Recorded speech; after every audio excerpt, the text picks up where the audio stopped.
হাসিনার নির্ঘুমের কারণ ছিল হচ্ছে এই কুমিল্লা। আমরা বারবার শুনতে পাই যখন জুলাই ফাউন্ডেশনে কোনো আহতের পরিবার যায়, শহীদ পরিবার যায়, সেখানে যে আমলাতান্ত্রিক জটিলতা, যে জটিলতার বিরুদ্ধে আমরা আন্দোলন করেছি, সে আমলাতান্ত্রিক জটিলতার দোহাই দিয়ে তাদের যেই হচ্ছে সুবিধা, এই সুবিধা প্রাপ্তি থেকে তাদেরকে বিরত রাখা হয়েছে। আমরা চাই এই আমলাতান্ত্রিক জটিলতার দোহাই আর যেন এই 24 পরবর্তী বাংলাদেশে আর না দেওয়া হয়। সর্বশেষ কুমিল্লা এই ফেসিবাদের বিপক্ষে সবসময় একটি শক্তি হিসেবে আবির্ভূত হয়েছে।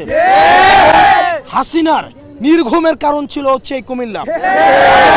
কুমিল্লা থেকে ফেসিবাদ বিরোধী প্রতিধ্বনি সবসময় উচ্চারিত হয়েছে এবং আমরা কুমিল্লা থেকে এই ফেসিবাদ বিরোধী লড়াই অব্যাহত থাকবে এবং পরবর্তী 24 পরবর্তী আমাদের যেই জনমানুষের আকাঙ্ক্ষার যে বাংলাদেশ বিনির্মাণের যেই আমাদের স্বপ্ন, সেটির যাত্রা এই কুমিল্লা থেকে আমাদের প্রশস্তিত হবে।